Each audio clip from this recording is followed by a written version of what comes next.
गुरुकुलशाला में पूनम यादव। आज की क्लास में आप सभी का स्वागत है और आज का हमारा न्यू टॉपिक है मॉडर्न ज्योग्राफी की फ्रेंच के ज्योग्राफर हैं उनका भूगोल में महत्वपूर्ण योगदान रहा और इसी पीरियड के दौरान फ्रेंच स्कूल ऑफ ज्योग्राफी कैसे डेवलप हुआ और ज्योग्राफी में उन्होंने क्या महत्वपूर्ण बातें ऐड की हैं। ठीक है, तो मॉडर्न ज्योग्राफी का सेकंड फेज, मॉडर्न ज्योग्राफी का फर्स्ट पेज जो कि हम जर्मन ज्योग्राफी के रूप में पढ़ चुके हैं। तो सबसे पहले हम ज्योग्राफिकल थॉट को अगर डिस्कस करें तो सबसे पहले ग्रीक ज्योग्राफर्स को हमने स्टडी किया, उसके बाद रोमन ज्योग्राफर को स्टडी किया, अंधकार युग, चाइनीज फेज, इंडियन स्कॉलर्स को डिस्कस किया, अरेबियन ज्योग्राफर्स को हमने डिस्कस किया। ठीक है, उसके बाद रेवेन्यूज पीरियड या फिर हम कहें कि पुनर्जागरण काल या खोज काल, एक्सप्लोर एज को हमने डिस्कस किया। उसके बाद जर्मन स्कूल ऑफ ज्योग्राफी को हमने डिस्कस किया जो कि नियतिवाद के प्रणेता रहे हैं। जो मानव पर्यावरण संबंध की हम बात करें तो प्रकृति को फेवर करते हैं और नियतिवाद की विचारधारा देते हैं जिसमें रेड जेल का नाम प्रमुख आता है। क्लियर है? तो जर्मन स्कूल ऑफ ज्योग्राफी में हमने ज्योग्राफर्स की जो लिस्ट थी और उनके जो महत्वपूर्ण कार्य हैं ज्योग्राफी में उनको हम डिस्कस बैक की क्लास में कर चुके हैं। तो आज के हम क्लास में फ्रेंच स्कूल ऑफ ज्योग्राफी को डिस्कस करेंगे। भौगोलिक चिंतन करने वाले विद्वान फ्रेंच से कौन कौन से हैं और उन्होंने ज्योग्राफी में पर्टिकुलर क्या महत्वपूर्ण बातें बताई हैं। तो जिस प्रकार से हम बात करें कि पर्यावरण के साथ में, मानव का पर्यावरण के साथ में जो अंतर संबंध है, जो ह्यूमन और एनवायरमेंट के बीच में इंटर रिलेशन है, उसके ऊपर वर्क चल रहा है। तो जर्मन ज्योग्राफर प्रकृति को शक्तिशाली बताते हैं और नियतिवाद या डिटरमिनिज्म को फोकस करते हैं कि मनुष्य की कार्य है वो प्रकृति पर आधारित है।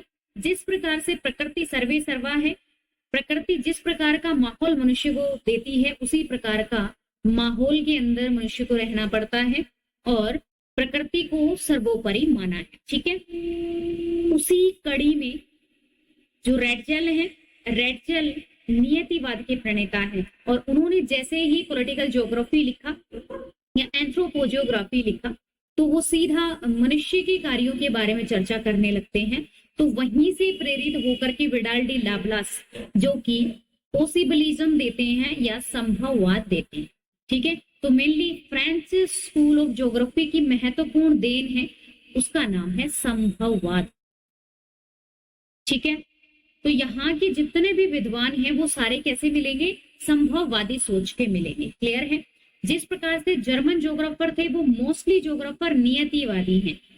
ठीक है, डिटरमिनिस्ट हैं और प्रकृति पर विश्वास रखते हैं। उसी प्रकार से मॉडर्न ज्योग्राफी के फ्रेंच हैं या फ्रांस स्कूल के ज्योग्राफर हैं वो संभववाद विचारधारा के थ्रू चलते हैं। क्लियर है? तो संभववादी विचारधारा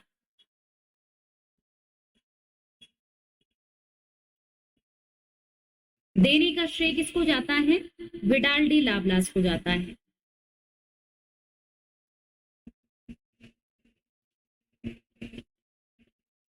और अगर हम बात करें फ्रांस की तो फ्रांस में ज्योग्राफी के या हम कहें फ्रांस में जो ह्यूमन ज्योग्राफी राइट की है वो विडाल डी लाप्लास ने की है, जो उनके मरने के बाद में वो पब्लिश हुई है। ठीक है, ह्यूमन ज्योग्राफी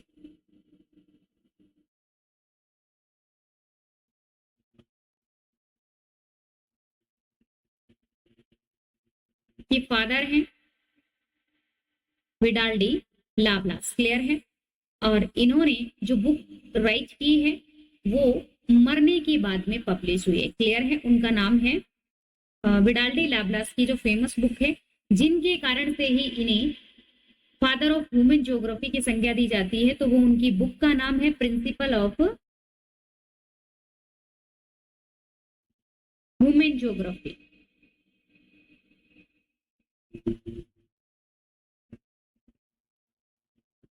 यहीं पर ये मनुष्य के कार्यों का गुणगान करते हैं कि मनुष्य सर्वोपरि है, मनुष्य के कार्य हैं वो अद्भुत और अनोखे हैं और इन्हीं अद्भुत कृतियों के कारण से ह्यूमन को सर्वोपरि माना है फ्रांस वालों ने। और फ्रांस में जो विडाल डी लाप्लास हैं वो संभववादी विचारधारा के प्रणेता। क्लियर है? ये सबसे मुख्य बात है। इसके बाद हम step by step list of geographers की हम कवर करेंगे। तो इवोल्यूशन ऑफ फ्रेंच थॉट, सबसे पहले फ्रांस के अंदर जो विचार हैं या चिंतन है वो किस प्रकार के हैं। तो सबसे पहले रीटर की बात करें। रीटर जो टेलियोलॉजिक अप्रोच रखते हैं, भौगोलिक नियतिवाद की शुरुआत रीटर से होती है, लेकिन रीटर ने भौगोलिक नियतिवाद दिया, लेकिन उसमें ह्यूमन की बात की कि मनुष्य के साथ में प्रकृति का रिलेशन कैसा है। ठीक है, ह्यूमन सेंटर्ड थॉट दी, लेकिन उसी ह्यूमन सेंटर्ड थॉट का एनवायरमेंट के साथ में क्या रिलेशन है, ये प्रकृति के साथ में, प्रकृति के संबंध में मनुष्य किस प्रकार से वर्क करता है या प्रकृति कैसे प्रभावित करती है मनुष्य को। ऐसा इसी समय से, रीटर के काल से ही ऐसा स्टार्ट हो चुका था। और अब रीटर के बाद में फ्रेडरिक रेटजेल जो 1844 टू 1904 से अन्य जीवों की तुलना में मनुष्य को अधिक महत्व देते हैं और नियतिवाद का प्रचार करते हैं कि प्रकृति है वो कठोर हमें एनवायरनमेंट प्रोवाइड करती है, मनुष्य उसके साथ में कुछ एक्सरसाइज करते हैं और अपने रहने योग्य पृथ्वी को बनाते हैं। क्लियर है? ऐसा उन्होंने दूसरे खंड में भौतिक पर्यावरण के संबंध में सामाजिक आर्थिक गतिविधियों के साथ संस्कृति का भी विश्लेषण किया, मनुष्य का एनवायरनमेंट के साथ। ठीक है, मनुष्य का पर्यावरण के साथ में संबंध रेटजेल ने भी कवर किया, जिसमें प्रकृति को ही शक्तिशाली बताया। ठीक है, फर्स्ट वाले स्टेप्स में फ्रेडरिक रेटजेल कहते हैं कि नियतिवादी विचारधारा उनकी देन है और उसी में उन्होंने मानव और पर्यावरण के संबंध में नियतिवाद को जन्म दिया, फ्रेडरिक रेटजेल। अब जैसे ही Vidal de Lablache Friedrich Ratzel के सेकंड फेज की बात करते हैं तो उसमें फ्रांसीसी भूगोलवेता काफी इफेक्ट होते हैं और उन्होंने रीड किया कि फ्रेडरिक रेटजेल क्या कहना चाहते हैं। तो उन्होंने देखा एंथ्रोपोजियोग्राफी में या हम कहें कल्चरल में प्रजाति के बारे में उन्होंने बताया, डिफरेंट एनवायरनमेंट के बारे में बताया। तो इसी प्रकार से एनवायरनमेंट को रीड करते हैं और मनुष्य को रीड करते हैं।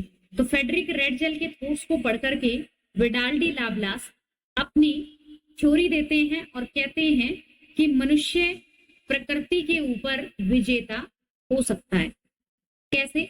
जब मनुष्य अपने कार्यों के द्वारा, जो अद्भुत कृतियां हैं उनके द्वारा प्रकृति पर विजय प्राप्त कर सकता है, ऐसा विडाल डी लाप्लास कहते हैं।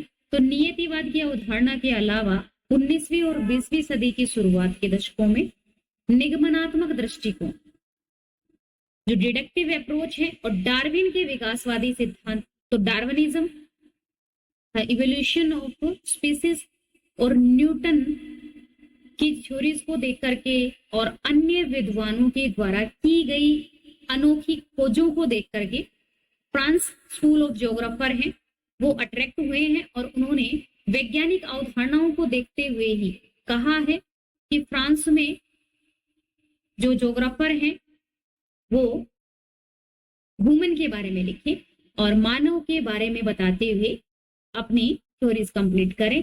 तो इसी पृष्ठभूमि में जब नियतिवाद की अवधारणा चल रही है, उसी के फेज में जब फ्रांस स्कूल ऑफ ज्योग्राफर उभरे हैं तो उन्होंने पॉसिबिलिज्म को फेस किया, उन्होंने पॉसिबिलिज्म को ही दिया है। इस पर्सपेक्टिव में विडाल डी लाप्लास और अन्य विद्वान गोइल्स, जीन ब्रून्स, डिमांजिया, डी मार्तोनी, ब्लीचार्ड, आंद्रे सिगफ्रिड जो पॉलिटिकल ज्योग्राफी में वर्क करते हैं और निर्वाचन भूगोल के फादर हैं, आंद्रे चोले और मैक्सिमिलियन सोरे जो सोशल ज्योग्राफी में महत्वपूर्ण सोशियोलॉजिस्ट हैं। भूगोलवेताओं ने फ्रांस में आधुनिक स्कूल की स्थापना, और वो आधुनिक स्कूल किससे रिलेटेड था? ह्यूमन से रिलेटेड था, मानव से रिलेटेड। ठीक है, तो France school of geographical thought की नींव रखी इन सभी विद्वानों ने मिलकर। तो फ्रेंच स्कूल ने भूगोल को मानविकी और प्राकृतिक विज्ञान को एकीकृत करने वाला विषय बताया कि हम इसमें वुमेन को स्टडी करते हैं, हम इसमें एनवायरमेंट को भी स्टडी करते हैं। इवन कि हम एक बात करें कि मिलेयू वर्ड है वो इन्वायरमेंट के लिए यूज किया जाता है, और उस मिलेयू वर्ड को देने वाले डिमांजिया हैं। जो पिकार्डो का भूगोल लिखते हैं वही मिलेयू शब्द भी देते हैं। ठीक है, तो फ्रेंच स्कूल ऑफ ज्योग्राफी की शुरुआत सबसे पहले विद्वान से करते हैं फिलिप बुआचे, जो 1701 से 1773 तक, 1700 से 1773 तक he was the first French scholar who laid the movement for the evolution of Reigns geography. तो रेंस ज्योग्राफी के लिए सबसे पहले इन्होंने शुरुआत की, और रेंस ज्योग्राफी का मीन होता है शुद्ध भूगोल। क्या अभिप्राय है शुद्ध भूगोल का? कि भूगोल में की जाने वाली स्टडी का जो उद्देश्य है वो मनुष्य होना चाहिए, और उस ह्यूमन सेंटर्ड विचारधारा को लेकर के फ्रांस के विद्वानों ने काम किया है। तो ये पहले फ्रेंच स्कॉलर हैं, पहले फ्रांसीसी विद्वान हैं जिन्होंने रेन ज्योग्राफी, तो रेन ज्योग्राफी शुद्ध भूगोल के विकास के लिए आंदोलन किया, और उसमें सबसे पहले ये विद्वान है जो वर्क करते हैं। He established the division of world by seas and river, तो समुद्रों के आधार पर और रिवर के आधार पर विश्व के विभिन्न क्षेत्रों को इन्होंने बांटा है। फिलिप बुआचे जो कि पहले ज्योग्राफर है, या हम कहें पहले चिंतक या भौगोलिक चिंतक हैं, इन्होंने समुद्र और नदी प्रणालियों द्वारा दुनिया का विभाजन स्थापित किया। वह एक दक्षिणी महाद्वीप में विश्वास करते थे, एक दक्षिण में साउदर्न ओशियन है और उसी के जस्ट बाद में दक्षिणी महाद्वीप है। ठीक है, जिसकी पुष्टि बाद में खोजों से हुई है।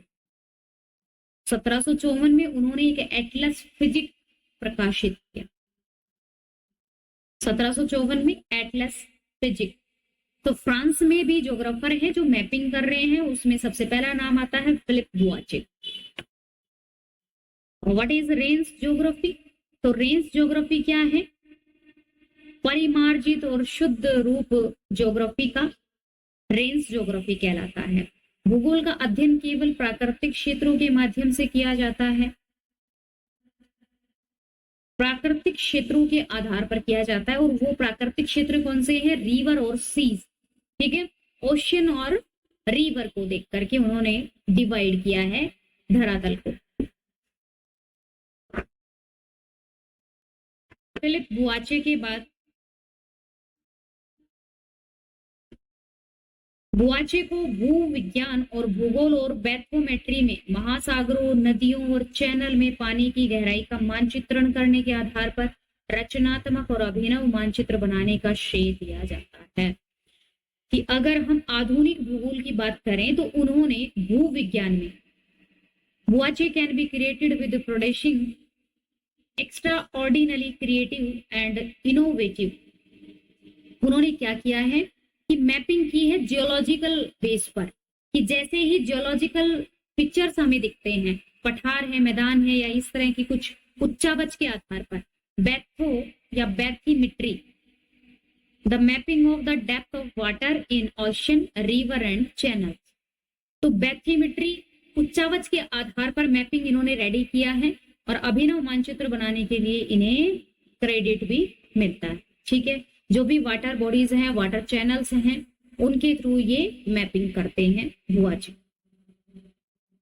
बुआचे के बाद नेक्स्ट विद्वान है पाउल विडाल डी लाब्लास, इंपोर्टेंट विद्वान जिनकी हम अक्सर बात करते हैं जब संभववाद की बात आती है या हम कहें ह्यूमन की बात आती है, तो हम सबसे पहले जिक्र करते हैं विडाल डी लाब्लास का।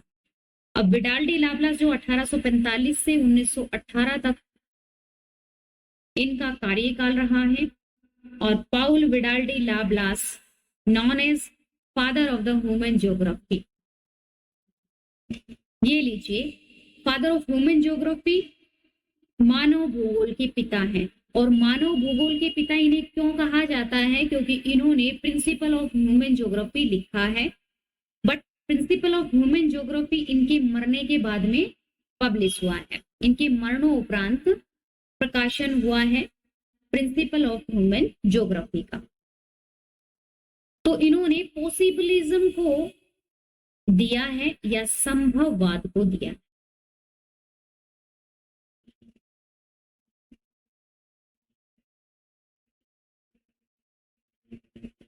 संभववाद का कंसेप्ट है वो विडाल्डी लाप्लास के द्वारा दिया जाता है। तो अब सुनिए, सबसे पहले नियतिवाद के ऊपर बात की जाती है कि प्रकृति के गुणगान किए जाते हैं। जो फिजिकल ज्योग्राफर हैं वो फिजिकल ज्योग्राफी को स्टडी करते हुए मनुष्य के ऊपर पड़ने वाले प्रकृति के इम्पैक्ट को देखते हैं। अब ह्यूमन ज्योग्राफर हैं वो मानव क्या कर रहा है प्रकृति के साथ में। तो मानव की कौन कौन सी महत्वपूर्ण खोजें हैं, जैसे ट्रांसपोर्ट सिस्टम है, रोड्स बिल्डअप किए जाते हैं, ट्रांसपोर्ट रूट्स बनाए जाते हैं, पहाड़ों को काट करके रेलवे लाइन बिछाई जा रही है या पहाड़ को काट करके सड़क मार्ग बनाया जाता है।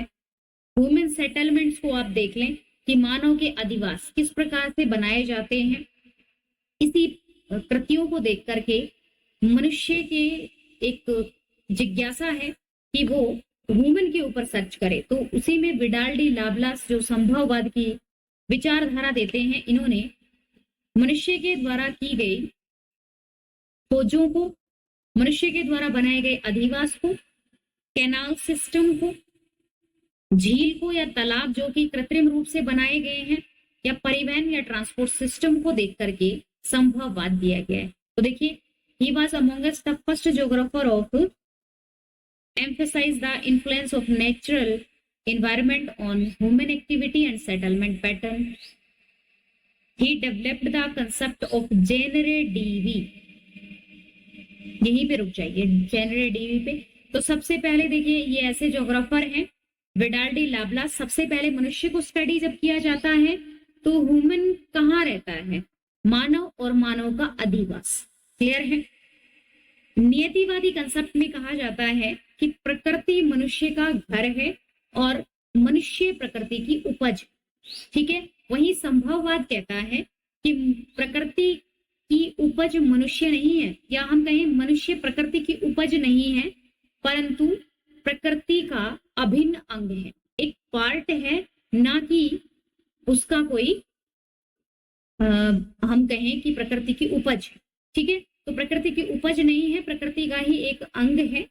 तो इसी प्रकार से इंपॉर्टेंट है जिस प्रकार से प्रकृति है। अब हम बात करें प्रकृति की और मनुष्य की, तो प्रकृति कुछ ऐसे खोज नहीं कर सकती है, पर मनुष्य अपनी रुचि और रुझान और अपने कार्य के द्वारा प्रकृति में चेंजेस ला सकता है।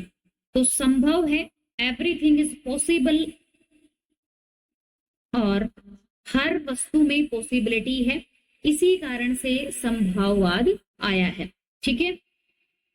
तो जेनरे डीवी क्या है? जेनरे डीवी लाइफस्टाइल है, मनुष्य की एक जीवन शैली है जो प्रकृति को देख करके मनुष्य एनवायरनमेंट को देख करके अडॉप्ट करता है। ठीक है। उन्होंने मानवीय गतिविधियों और बस्तियों के पैटर्न, अब मनुष्य को स्टडी किया, मनुष्य के अधिवास को स्टडी किया, मनुष्य के अधिवास, अर्बन और रूरल सेटलमेंट। अब जैसे जैसे हम आगे चलते जाएंगे तो अर्बन ज्योग्राफी के बारे में भी बात की जाएगी, क्योंकि सबसे पहले आदि मानव स्टेज से फिर रूरल डेवलपमेंट हुआ। रूरल डेवलपमेंट के बाद में ग्रामीण जो क्षेत्र है वहां परिवेश पर सबसे पहले अधिवास और बस्तियां बनते हैं। उन्हीं के बाद में अर्बन ज्योग्राफी, जो इंडस्ट्रियल ज्योग्राफी के साथ में ही अर्बन ज्योग्राफी डेवलप हुई है, फिर ट्रांसपोर्ट ज्योग्राफी बिल्डअप हुई है। इसी तरीके से हम बात करें फ्रांस स्कूल ऑफ ज्योग्राफी, तो उन्होंने सबसे पहले बस्तियों को स्टडी करते हैं, और बस्तियां सेटलमेंट पैटर्न होती हैं। जीवन शैली ही जेनरे डीवी है, प्रकृति या पर्यावरण को देखते हुए मनुष्य किस प्रकार से, किस ढंग से अपना जीवन व्यतीत करता है, उसे जेनरे डीवी कहा जाता है, जिसका तात्पर्य है विशिष्ट वातावरण के अनुकूल विशिष्ट जीवन शैली से है, जिस पर वर्क किया है विडाल्डी लाप्लास ने। अब 1930 में टैब्लो डीला ज्योग्राफी डीला फ्रांस, इनकी महत्वपूर्ण पुस्तक है टैब्लो डीला ज्योग्राफी डीला फ्रांस। तो ये प्रेजेंट किए हैं भौतिक, ऐतिहासिक और आर्थिक सांस्कृतिक पहलुओं को, जितने भी ह्यूमन फैक्टर्स हैं, सोशल लगा लो या हम कहें इकोनॉमिक या हिस्टोरिकल या फिजिकल फैक्टर्स, सभी को समाहित करते हुए टैब्लो डीला ज्योग्राफी डीला में इन्होंने फ्रांस का समग्र विश्लेषण प्रस्तुत किया है। ह्यूमन के पॉलिटिकल फैक्टर्स को भी इन्होंने डिस्कस किया है। तो संभववाद के प्रणेता कहा जाता है और फादर ऑफ ह्यूमन ज्योग्राफी। इसी के साथ फ्रांस में भू राजनीति के जनक भी हैं।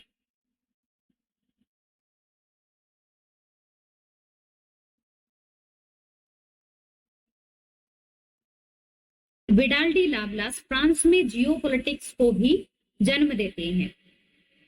भूगोल के लिए इन्होंने इडियोग्राफिक दृष्टिकोण का समर्थन किया है और सभी अध्ययन पर ध्यान केंद्रित किया गया। मानव पर्यावरण गतिशीलता की अधिक सूक्ष्म समझ विकसित करने में मदद मिलेगी इडियोग्राफिक अप्रोच को लेकर के। अगला देखिए, he laid the foundation of regional geography. इन्होंने क्षेत्रीय भूगोल की नींव रखी, क्योंकि जिस प्रकार से जनरेटिविटी की बात करते हैं या सोशल, कल्चरल, इकोनॉमिक और फिजिकल फैक्टर्स को ये स्टडी करते हैं और एक रीजनल ज्योग्राफी को जन्म देते हैं। पॉसिबलिज्म, संभववाद की अवधारणा विडाल डी लाब्लास के द्वारा प्रस्तुत की गई है, जो पर्यावरण नियतिवाद के विपरीत था। पर्यावरण नियतिवाद जिसमें प्रकृति शक्तिशाली है, मनुष्य तुच्छ प्राणी है, ठीक है, जो केवल इस हैबिटेट में निवास करता है और प्रकृति की ही उपज है, ठीक है। उन्होंने आधुनिक मानव भूगोल की नींव रखी है विडाल डी लाब्लास ने और संभववाद की सेंस में रखी है, ठीक है। विडाल डी लाब्लास कहते हैं कि प्रकृति केवल और केवल सलाहकार है, इससे ज्यादा कुछ नहीं है, ठीक है। तो इनकी स्टेटमेंट है, पृथ्वी सलाहकार मात्र है।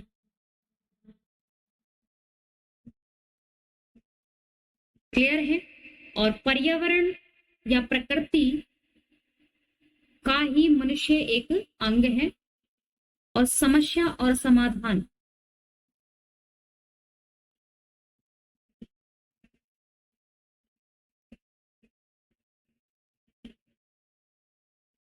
दोनों ही मनुष्य हैं।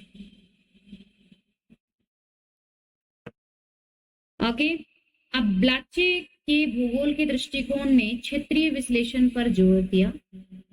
ब्लाचे जो कि पहले थिंकर हैं। विडाल डी लाब्लास समाज के बारे में बात करते हैं, संस्कृति और पर्यावरण के साथ में उनका इंटर रिलेशन क्या है।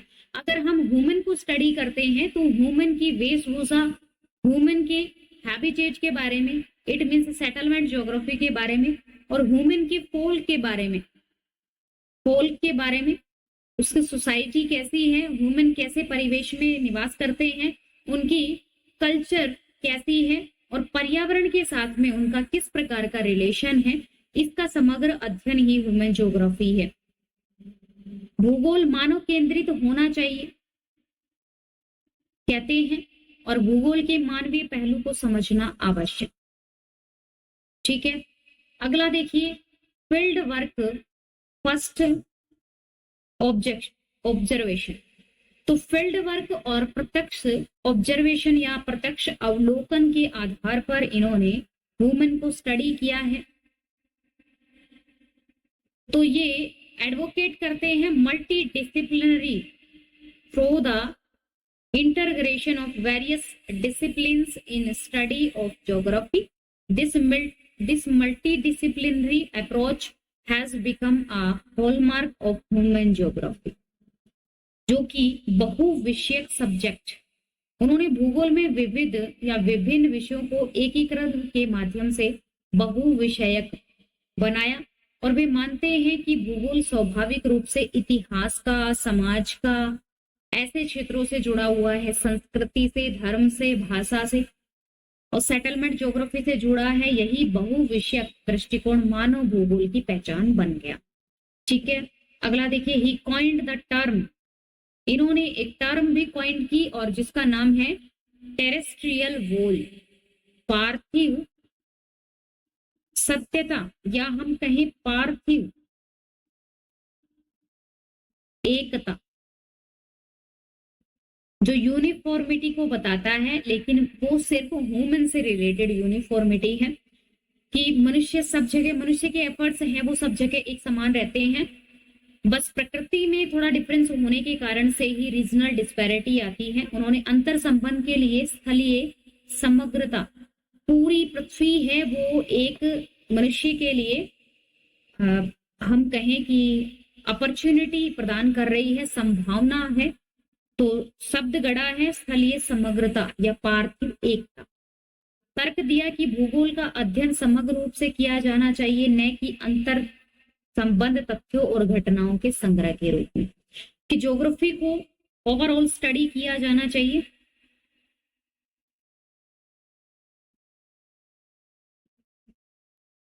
ब्लास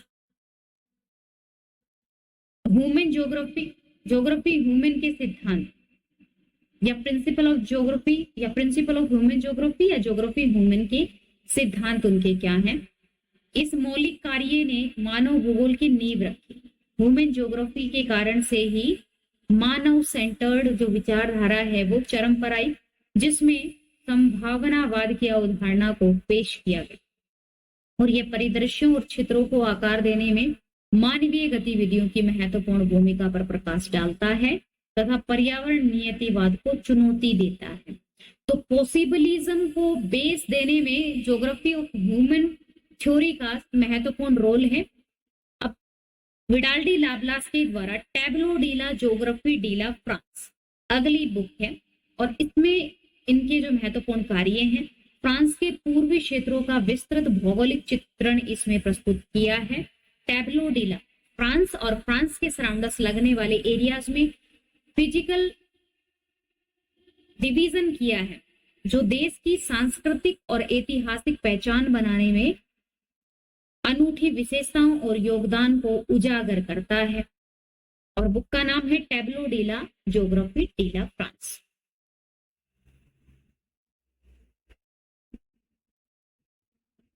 भूगोल की पद्धति में इन्होंने क्या काम किया है, भूगोल के अध्ययन में फील्ड वर्क किया, प्रत्यक्ष अवलोकन किया, अनुभवजन्य रिसर्च किए हैं और इन्हीं पर बल देते हैं और व्यवहारिक मार्गदर्शिका के रूप में कार्य करते हैं। अगला देखिए लाटेरे। लाटेरे किसकी रचना है, रेकलस। और लाटेरे का मीन क्या होता है, हैबिटेट या मनुष्य का घर जो कि प्रकृति के अंदर है। विवरण डैश फिनोमेनिस डे ला वी डू मोंडे। ठीक है, तो जब हम फ्रांस के ज्योग्राफर की बुक को देखेंगे उसमें ला या ले शब्द का अत्यधिक प्रयोग किए रखते हैं। ये प्राकृतिक परिदृश्यों के अध्ययन को मानव भूगोल के साथ में जोड़ती है। लाटेरे जो पर्यावरण और मानव संबंधों के बीच में जटिल अंतर संबंधों में अंतर्दृष्टि प्रदान करते हैं, ह्यूमन एनवायरनमेंट का रिलेशन बताते हैं। लेस आल्प्स, आल्प्स की विस्तृत जांच करने वाला यह कार्य अल्पाइन क्षेत्र के, अल्पाइन पर्वतक्रम या हम कहें अल्पाइन क्षेत्र के भौगोलिक, सांस्कृतिक और पर्यावरणीय पहलुओं का गहन विश्लेषण प्रस्तुत करता है। लेकोन्स डी ज्योग्राफी ट्रॉपिकल, उष्ण कटिबंध के बारे में बातचीत की जा रही है। तो ये जलवायु, पारिस्थितिकी तंत्र के बारे में, मानव की गतिविधियों के बारे में, उष्ण कटिबंधीय क्षेत्रों और उनकी अनूठी विशेषताओं के बारे में मूल्यवान जानकारी प्रदान करवाते हैं कि उष्ण कटिबंध में किस प्रकार से मनुष्य की एक इकोलॉजिकल सिस्टम उत्पन्न होता है, जलवायु किस प्रकार से मनुष्य को इफेक्ट करती है, इन सभी के बारे में बातचीत है। विडाल डी लाप्लास के बाद में ऐसे उनके 3 शिष्य जिन्होंने इनकी विचारधारा पर काम किया है।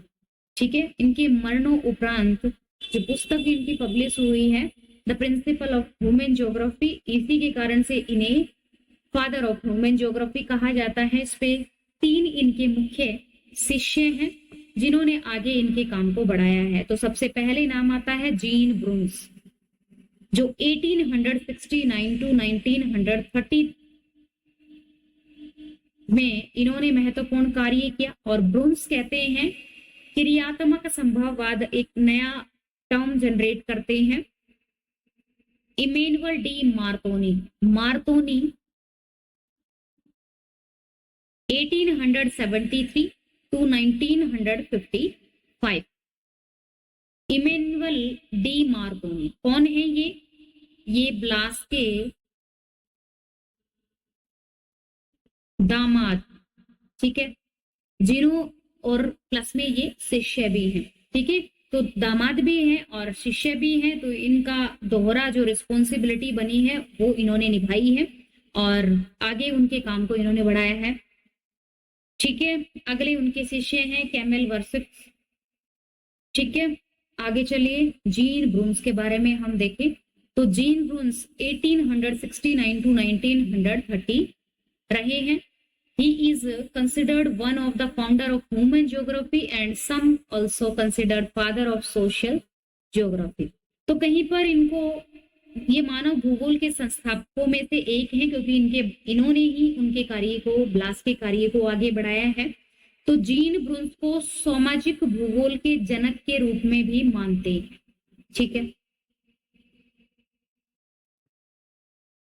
सामाजिक भूगोल जो ह्यूमन ज्योग्राफी की ही आगे ब्रांचेज निकलेंगी वो इन्हीं के वर्क से निकल कर आई हैं।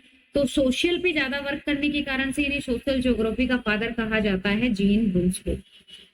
ब्रुन्स is known for his book ला ज्योग्राफी ह्यूमन या ह्यूमन ज्योग्राफी, इनकी बुक का नाम। फ्रांस में मैंने आपसे बताया था कि ला शब्द का ज्यादा यूज किया जाता है। जीन ब्रुन्स को उनकी पुस्तक ला ज्योग्राफी ह्यूमन 1910 में मानव भूगोल जो उन्होंने बुक राइट की है उसके लिए जाना जाता है। ही लिमिटेड ह्यूमन ज्योग्राफी टू मिट्टी पर अनु उत्पादकता का प्रभाव, ठीक है। मिट्टी पर अत्यधिक जो उत्पादन किया जाता है एग्रीकल्चर के थ्रू, तो बंजर भूमि जो बन जाती है उसके बारे में बात की गई है कि जिस प्रकार से जीन ब्रुन्स कार्य कर रहे हैं मिट्टी पर अनुत्पादकता का प्रभाव, ठीक है। 3 टर्म या 3 फेज में ये अपनी बातों को समझाते हैं जीन ब्रुन्स। जो सबसे पहले कहते हैं या तथ्य देते हैं, ये 3 तथ्य देते हैं और उसी में ह्यूमन ज्योग्राफी को समझाते हैं। पहला है मिट्टी पर अनु उत्पादकता का प्रभाव, कि ज्यादा मैक्सिमम जब हम यूज कर सकते हैं या हम मैक्सिमम यूज करते हैं भूमि का अनु उत्पादक उपयोग, या तो हम मकान के रूप में भवन या इमारतें बनाते हैं या सड़क मार्ग बनाते हैं या परिवहन या ह्यूमन सेटलमेंट के लिए जिस भी भूमि का हम यूज करते हैं वो मिट्टी पर अनु उत्पादकता के प्रभाव की कैटेगरी में चली जाती है। अगला देखिए things connected with the region of plants and animals world, पौधे और पशु जगत के क्षेत्रों से जुड़ी हुई चीजों के तथ्य उन्होंने बताए हैं, जो कहते हैं कि कृषि के लिए हम जिस भूमि का यूज करते हैं और पशु पालन के लिए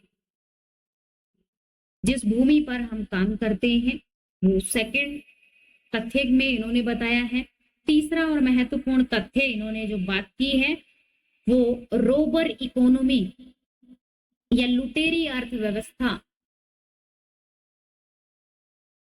ये क्वेश्चन आता है सीधा कि लुटेरी अर्थव्यवस्था के बारे में किसने बताया है, तो लुटेरी अर्थव्यवस्था या रोबर इकोनॉमी जो विनाशकारी प्रयोग हम भूमि का करते हैं उसमें आता है रोबर इकोनॉमी या खनन कार्य। इसमें महत्वपूर्ण है कि जब हम खदानों के थ्रू खनन कर खनिजों को निकालते हैं ये एक लुटेरी अर्थव्यवस्था है। क्लियर है, हम ऑटोमेटिक अपना अर्थव्यवस्था को बढ़ाते हैं लेकिन इसी के साथ में ही भूमि का एक ऐसा फेज हमें सामने देखने को मिलता है जो एक बहुत विनाश की ओर उन्मुख है। उनका मानना था कि ये तीनों घटनाएं क्षेत्रों की सीमा निर्धारित नहीं करती हैं। इन घटनाओं की जगह भौगोलिक इतिहास, जनसंख्या का वितरण, परिवहन विनिमय, राजनीतिक समाज, क्षेत्र, मार्ग और सीमाएं, राज्यों के सम, इन सभी फैक्टर्स को सोशल ज्योग्राफी, ये भी भौगोलिक क्षेत्र के महत्वपूर्ण घटक है। कि ह्यूमन ज्योग्राफी में हम मानव और मानव से रिलेटेड जितनी भी चीजें हैं, परिवहन, जनसंख्या, कृषि या राजनीति या सामाजिक भूगोल से रिलेटेड जितने भी महत्वपूर्ण तथ्य और घटक हैं, उन्हीं को भी स्टडी किया जाता है। तो इस प्रकार से जीन ब्रून्स क्रियात्मक संभववाद और अंतःक्रिया की सिद्धांत भी देते हैं। किसी तथ्य का व्यापक अध्ययन करने के लिए सभी भौतिक और सांस्कृतिक तथ्यों को ध्यान में रखा जाता है, जिसमें दो सिद्धांतों पर बल देते हैं जीन ब्रून्स, और कहते हैं कि पहला है गतिविधि का सिद्धांत या प्रिंसिपल ऑफ एक्टिविटी, या हम कहें क्रियाशीलता का सिद्धांत, ठीक है। और अगला है प्रिंसिपल ऑफ इंटरेक्शन या अंतःक्रिया का सिद्धांत। ये दो सिद्धांतों पर जोर देते हैं। गतिविधि का सिद्धांत या प्रिंसिपल ऑफ एक्टिविटी क्या कहते हैं कि जीन ब्रून्स का मानना था इस कंसेप्ट के थ्रू भौतिक और सांस्कृतिक घटनाएं निरंतर परिवर्तन की स्थिति में होती हैं और उन्हें समय के पैमाने पर स्थिर मानने की बजाय अस्थायी परिवर्तन में अध्ययन किया जाना चाहिए, क्योंकि जो प्रिंसिपल ऑफ एक्टिविटी कहता है कि ह्यूमन अपनी नई नई खोज और अपनी नई नई क्रियाएं करता रहता है। इसी एक्टिविटी के कारण से जीन ब्रून्स इस प्रिंसिपल में अस्थायी परिवर्तन के रूप में अध्ययन किया जाना चाहिए, ऐसा कहते हैं। मेसो और माइक्रो यूनिट के भौतिक और सांस्कृतिक घटकों के अंतर संबंध को समझने के लिए एक उचित संश्लेषण पर पहुंचने के लिए गतिविधि के सिद्धांत को ध्यान में रखना चाहिए। और अगला है इंटरेक्शन का थ्योरी, जिसमें ब्लास कहते हैं, विडाल डी लाप्लास जिस प्रकार से इंटरेक्शन की थ्योरी देते हैं उसी से प्रभावित होते हैं। और स्थलीय संपूरकता का सिद्धांत जो किसने दिया है, ब्लास ने दिया है। अब ब्रून्स ने माना है कि भौगोलिक घटनाएं भौतिक और सामाजिक दोनों एक दूसरे से घनिष्ठ रूप से जुड़ी हुई है। उनका अध्ययन क्रम परिवर्तन और संयोजन को ध्यान में रखते हुए किया जाना चाहिए।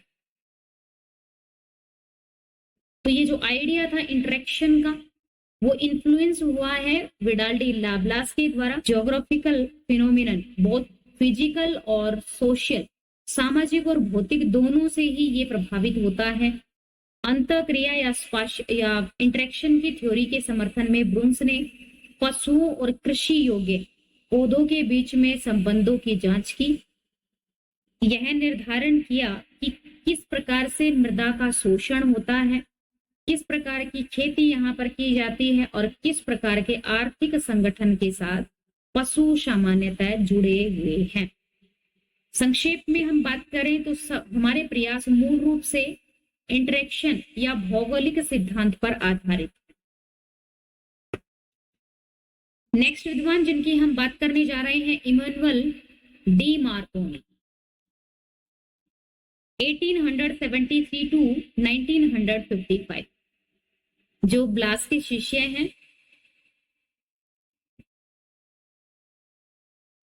और ब्लास के पितामह। ब्लास के मरणोपरांत इन्होंने अपने कार्यों के थ्रू ख्याति दिलाई है विडाल डी लाप्लास को। तो physical geographer Markovnikov physical geographer हैं, भौतिक भूगोलवेता हैं।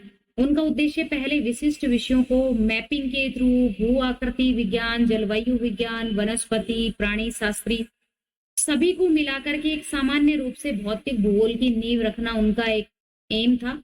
और उनकी बुक है फिजिकल ज्योग्राफी, जिसका फ्रांस में नाम है टेरिटे डे ज्योग्राफी फिजी के।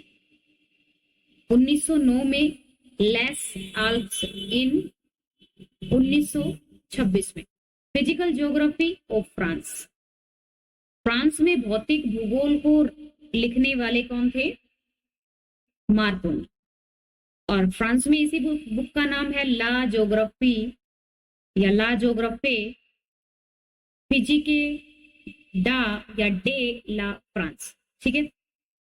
D Markovnikov was the first of define the south America arid diagonal. D Markovnikov दक्षिणी अमेरिका के शुष्क विकर्ण को परिभाषित करने वाले पहले व्यक्ति, ठीक है। तो दक्षिणी अमेरिका में शुष्क स्थान कहां पर है? एरिका प्लेस, जिसको हम जानते हैं। और इसी विकर्ण की बात करें तो साउदर्न अमेरिका का एरिड डायगोनल इन्होंने ही निकाला है, डी मार्कोनी ने। ट्रॉपिकल रेन फॉरेस्ट एरिया है, इसी में जो शुष्कता देखी गई है कि उष्ण कौन सा है, शुष्क कौन सा है, और इसी में वर्षा सबसे ज्यादा कहाँ होती है। डी मार्कोनी ऐसे पहले व्यक्ति थे जिन्होंने ये वर्क किया है।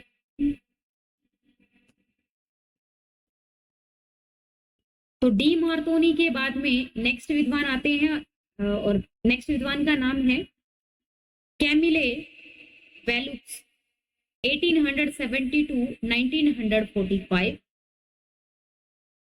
तो इन्होंने ज्योग्राफी में ओशियनोग्राफी में वर्क किया है। तो ये फ्रांस में ओशियन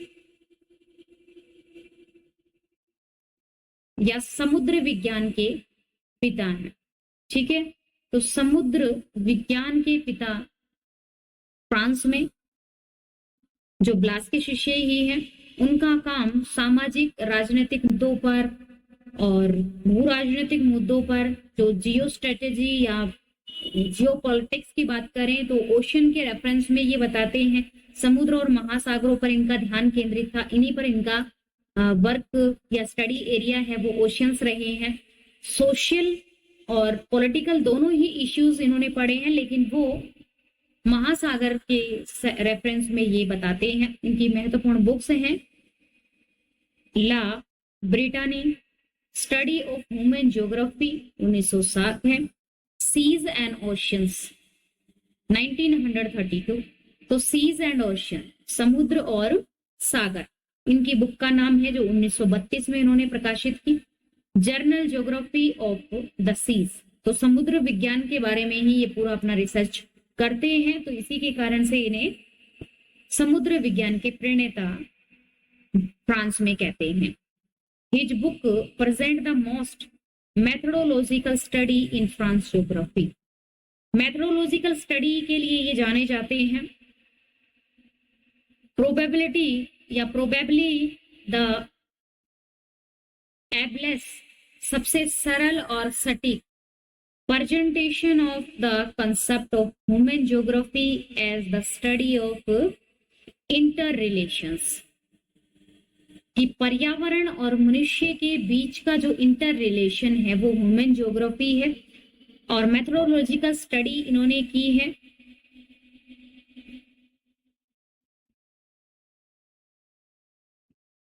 लूशियन लॉइस जोसेफ गैलोइस, जो 1857 से 1941 तक रहे हैं।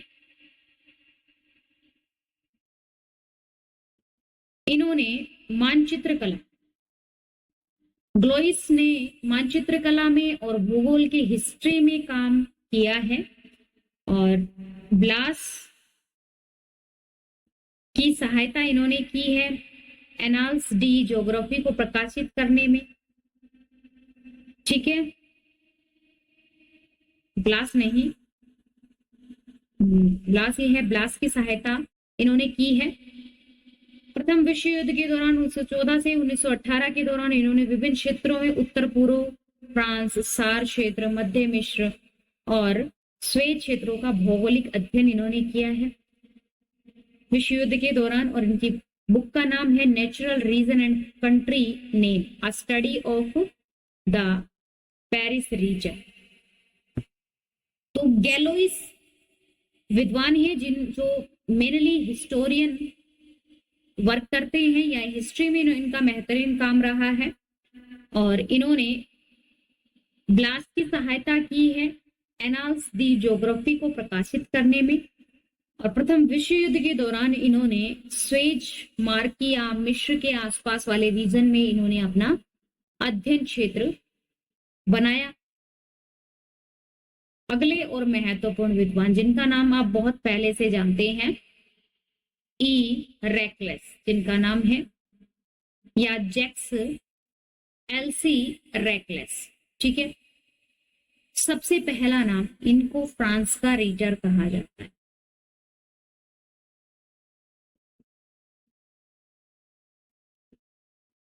ठीक है, और ये अराजकतावादी रहे हैं। इनका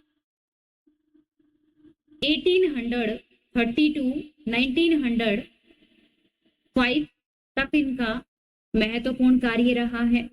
तो ये फ्रांस ज्योग्राफर हैं जो एग्नोस्टिक हैं, जो अज्ञेयवादी हैं, या हम कहें कि अराजकतावादी हैं।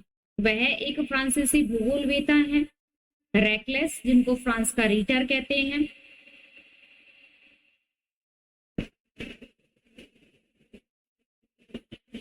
फेमस बुक का नाम है ला टेरे। तो इनके जो खंड है 19 मास्टर वर्क इन्होंने प्रस्तुत किया है। ला नोवेले ज्योग्राफी यूनिवर्सल, ला टेरे एट लेस होम्स यूनिवर्सल ज्योग्राफी का इन्होंने निर्माण किया है। और इनकी book the history of a mountain 1881 इनकी बुक का नाम है। और अन्य इनकी बुक का नाम ला टेरे भी है। और ला टेरे एक इंपॉर्टेंट रचना है, आपको याद करना चाहिए। ठीक है, और ला टेरे का मीन होता है कि मनुष्य का घर, एक हैबिटेट जो पृथ्वी है, यही ला टेरे का मीन है। पैट्रिक गैडिस इनके मित्र हैं, रेकलेस के पैट्रिक गैडिस इन्हीं के समकालिक हैं। पैट्रिक गैडिस, ठीक है, जो मेगालोपोलिस की बात करते हैं। या पैट्रिक गैडिस रेकलेस के मित्र हैं और फ्रांस के रीटर, और ला टेरे इनकी रचना है। अराजकतावादी हैं। History of mountain E reckless की बुक का नाम। पृथ्वी और उसका घर ला टेरे का मीन है, या हम कहें मनुष्य, पृथ्वी उसका घर, ऐसा मीन है इस बुक का। रेकलेस संसाधन के बारे में भी बात करते हैं, रिसोर्सेज पे वर्क करते हैं, ऐतिहासिक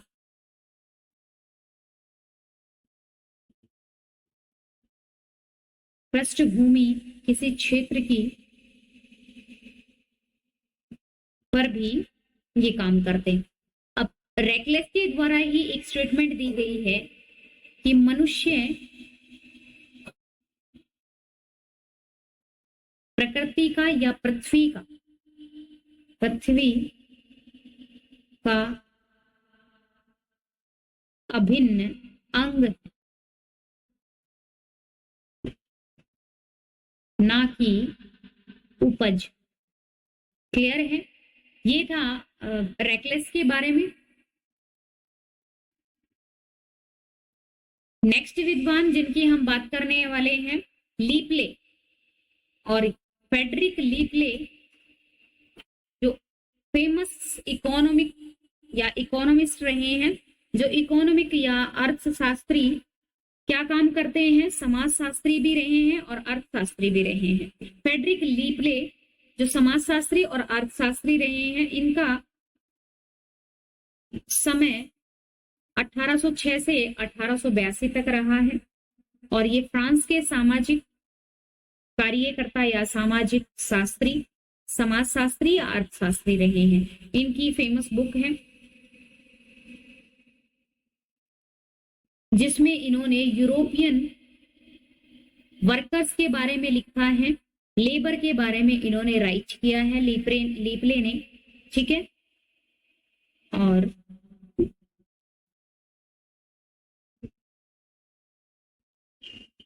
लीपले ने हाउस होल्ड सर्वे को भी फोकस किया है, हाउस होल्ड सर्वे, ठीक है, क्योंकि ये अर्थशास्त्री थे और इन्हीं के कारण से ये हाउस होल्ड सर्वे या बजट की भी बात करते हैं। एक महत्वपूर्ण इनका कंसेप्ट है कि किसी भी स्थान पर जिस प्रकार का स्थान होगा उसी प्रकार के कार्य होंगे और उसी प्रकार के समाज का निर्माण होता है। ऐसा लीपले कहते हैं कि जैसा ही स्थान है, ट्रॉपिकल रेन फॉरेस्ट है, तो उसमें लकड़ी काटने का कार्य संपन्न नहीं हो पाएगा। या हम कहें कि एम क्लाइमेट है जहां पर जलवायु में कुछ ऐसा हमें चेंज मिलता है एफ से, या ट्रॉपिकल रेन फॉरेस्ट नहीं होते, यहाँ पर मुलायम लकड़ी के वन होते हैं, तो मनुष्य के कार्य यहाँ पर लकड़ी काटना होगा और उसी प्रकार का समाज फिर बिल्डअप हो जाता है। तो स्थान, कार्य और समाज की अवधारणा देते हैं।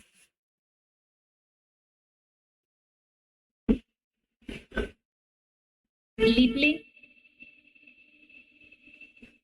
और नियतिवादी विचारधारा रखते हैं। लीपले ज्योग्राफी सोशले इनकी बुक का नाम है।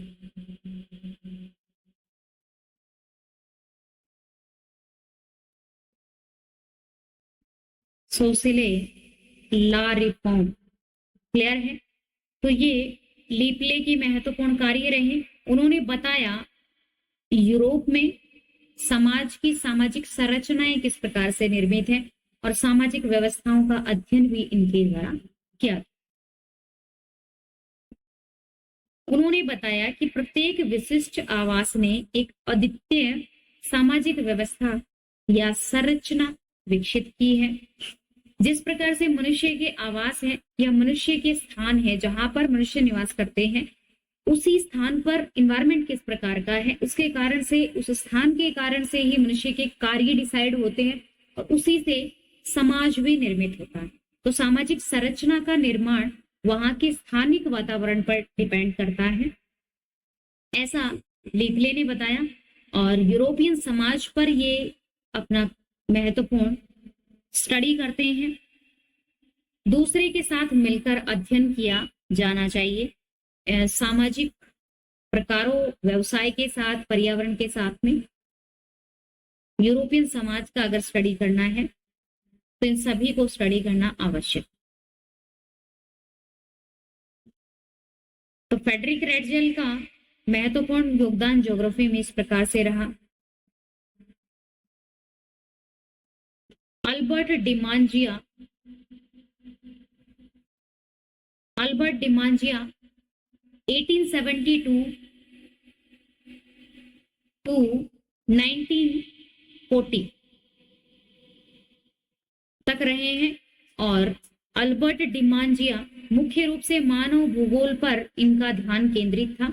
तो ये ह्यूमन ज्योग्राफर हैं और इन्होंने मेनली ह्यूमन ज्योग्राफी पर ही अपना कार्य किया है। तो डिमांजिया ने कृषि के खेतों की स्थानिक विविधताओं में बहुमूल्य योगदान दिया है। तो एग्रीकल्चर प्रोडक्शन या एग्रीकल्चर पैटर्न पर इन्होंने महत्वपूर्ण कार्य किया है। मानव किस प्रकार से लैंड यूज करता है या एग्रीकल्चर पैटर्न डिसाइड होते हैं ह्यूमन के, इस पर अल्बर्ट डिमांजिया ने वर्क किया है। पिकार्डो का भूगोल इनकी कृति है, ठीक है, पिकार्डो का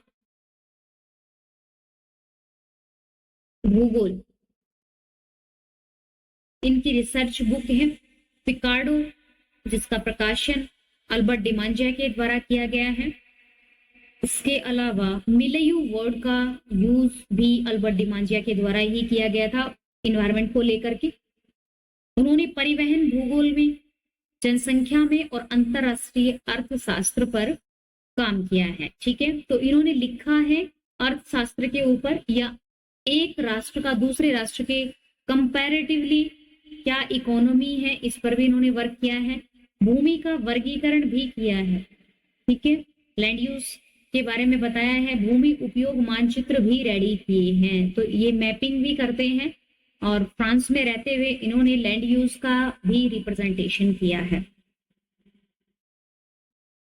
अब ये थ्योरेटिकल वर्क को अवॉइड करते हैं, ठीक है, and did not right a book about the journal subject of human geography although his writing on the subject were published after his death. Problems of human geography clear है।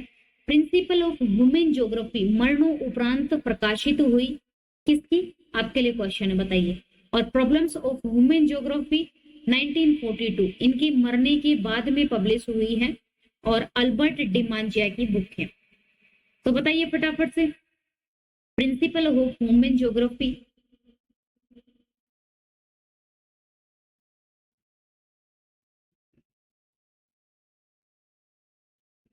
विडाल्डी Lablache, clear है। चलिए, Albert डिमांजिया के बाद Andre सिगफ्रिड। तो हमारा अध्ययन का next जो विषय है या अगले विद्वान जिनकी हम बात करने जा रहे हैं आंद्रे सिगफ्रिड हैं, जो निर्वाचन का भूगोल लिखते हैं और इसी के कारण से ये निर्वाचन भूगोल के फादर भी हैं। और इनका महत्वपूर्ण योगदान है वो राजनीति में रहा है, क्लियर है। French geographer and political writer, ये राजनीतिक भूगोल के बारे में लिखते हैं और इन्होंने चुनावी भूगोल के क्षेत्र की शुरुआत की, इसी कारण से इन्हें निर्वाचन भूगोल का फादर कहा जाता है। भूगोल और राजनीति के बीच में परस्पर क्रिया का अध्ययन किया, तो ये pioneered the field of electoral geography, the study of interaction geography and polity, ठीक है।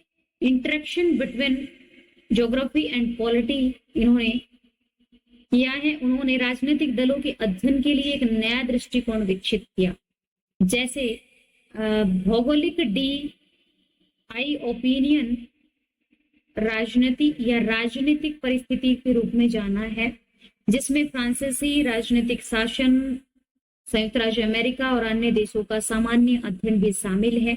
तो ये पॉलिटिकल ज्योग्राफी में वर्क कर रहे हैं और देश और देश के आसपास या इवन की महाद्वीप को क्रॉस करके भी इन्होंने संयुक्त राज्य अमेरिका के बारे में भी लिखा है। तो इनकी जो बुक्स हैं, न्यूजीलैंड 1904, कनाडा में इन्होंने 1906, ब्रिटेन में 1931 और यूनाइटेड स्टेट्स में 1927। इन सभी देशों के बारे में दुनिया में उनकी बदली हुई स्थिति के साथ में बदलते समाज के आर्थिक, सामाजिक और सांस्कृतिक पहलू की जानकारी है। तो इनकी महत्वपूर्ण बात है कि इन्होंने किसी भी देश के बारे में लिखा है तो उनकी पर्टिकुलर बुक राइट की है, वो भी पॉलिटिक्स के संदर्भ में। तो आंद्रे सिगफ्रिड समझ में आ गए हैं। आंद्रे सिगफ्रिड के बाद जीन गॉटमैन। जीन गॉटमैन महत्वपूर्ण ज्योग्राफर हैं। मेगालोपोलिस, वो अपनी बुक को दिखा रहे हैं मेगालोपोलिस, ठीक है। मेगालोपोलिस इनकी बुक का नाम है, जिसमें ये अर्बन ज्योग्राफी के बारे में लिखते हैं और इनका महत्वपूर्ण जो समय रहा है कंट्रीब्यूशन का, वो 1915 से 1994 तक रहा है। तो ये तो लेटेस्ट ही है। तो फ्रेंच जेविस ज्योग्राफर हैं और वर्ड मेगालोपोलिस शब्द भी जीन गॉटमैन के द्वारा दिया गया है, ठीक है। उन्होंने इस क्षेत्र को एक जटिल नेटवर्क के केंद्र के रूप में प्रस्तुत करके एक मुख्य नवाचार की शुरुआत की है। कौन सा है वो area? Megalopolis, the urbanized north eastern seaboard of the United States, 1961। अगला देखिए, his regional specialization from French and Mediterranean to United States, Israel and Japan.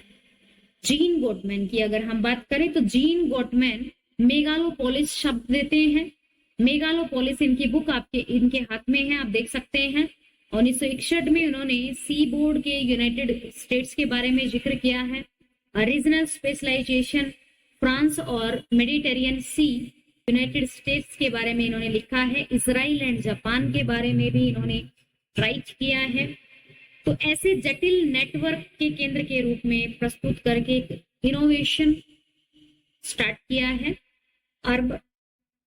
Urban areas में अर्बन कनेक्टिविटी को बताते हुए इन्होंने मेगालोपोलिस के बारे में बताया है। ऐसा सेंटर एरिया जो पॉपुलेशन की लिहाज से बहुत बड़ा होता है, दो बड़े स्टेट्स जो कनेक्ट होते हैं पॉपुलेशन ग्रोथ होने के कारण से। राजनीतिक भूगोल में राजनीतिक मुद्दों पर ये बात करते हैं। राष्ट्रीय ढांचे की सीमाओं के लिए भी इन्होंने जानकारी दी।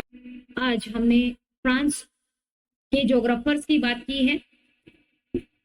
भूगोल में फ्रांस के ज्योग्राफर का क्या महत्वपूर्ण योगदान रहा है, तो विडाल डी लाब्लास से लेकर के हमने पिकार्डो के भूगोल की बात की जो डिमांजिया लिखते हैं, जीन गॉटमैन जो मेगालोपोलिस की बात करते हैं, क्रियात्मक संभववाद जो ब्रुन्स के द्वारा है, लूशियन फेब्रे के द्वारा।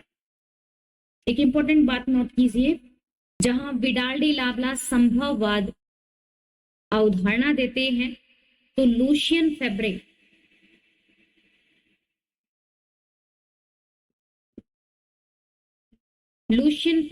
एक महत्वपूर्ण विद्वान है और इनके द्वारा राइट की गई बुक का नाम है न्यू काइंड्स ऑफ हिस्ट्री या हिस्ट्री ऑफ न्यू काइंड्स भी आप कह सकते हैं। और लूशियन फेब्रे की महत्वपूर्ण बात है कि इन्होंने संभववाद शब्द दिया।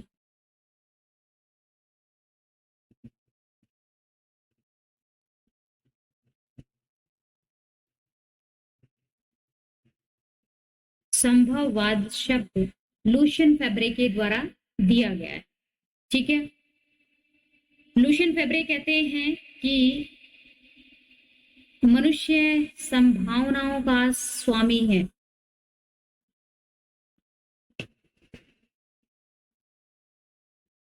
मनुष्य संभावनाओं का स्वामी है और प्रकृति संभावनाएं देती है और मनुष्य उनमें से संभावनाएं चूज करता है और अपने अकॉर्डिंग पृथ्वी को या प्रकृति को ढालने का प्रयास करता है। इसी पर संभववाद आधारित है। तो इसी के साथ ये है आज की क्लास का and.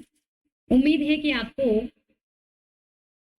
French school of geography अच्छे से समझ में आ गया होगा। इसी के साथ ये है क्लास का एंड। मिलते हैं नेक्स्ट की क्लास में। Thank you. Subscribe now and press the bell icon. Never miss an update.